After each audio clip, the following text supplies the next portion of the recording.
অর্জুন গাছ একা ছিল ওই মাঠে। আর্য পুরুষ আভিজাত্যের দম্ভ। নত যেন হলো সব গাছ তার কাছে। এইটুকু শুধু কাহিনীর শুভারম্ভ। কোথা থেকে এলো এক কৃষ্ণচূড়ার বীজ, যুবতী হলো সে কয়েক বছর পরে।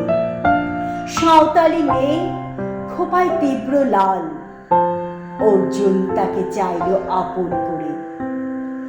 নত যেন হবে এমন মেয়ে সে তো নয়। বসন্তে সে তো একা নিজেই সাজে। আর্য পুরুষে আসক্তি নেই তার, ব্যস্ত আছে সে ফুল ফোটানোর কাজে। খোপা থেকে খসে গত রাত্রির ফুল, ঝিরঝিরে পাতা, পোশাক বুনেছে তার।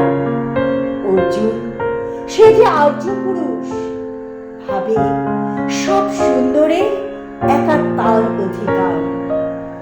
অর্জুন গাছ যে দেখে দূর থেকে, কৃষ্ণচূড়ার হৃদয় ঝরছে রোজ।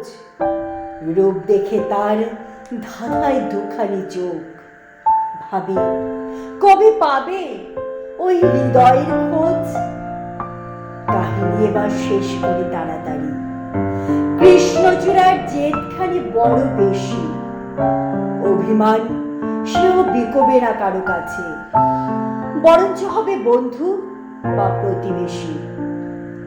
যদিও কাহিনী এমন সহজ নয়, অর্জুনে শুধু বাকল ছড়েছে।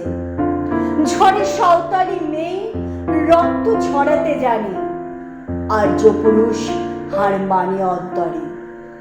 পরের জন্মে অর্জুন গাছ হয়ে কৃষ্ণচূড়াকে বন্ধুর মতো দেখো। আমাকে চিনতে ভুল করো না হে রেজু। রক্ত ঝরালে বাকল খসিয়ে ডেকো।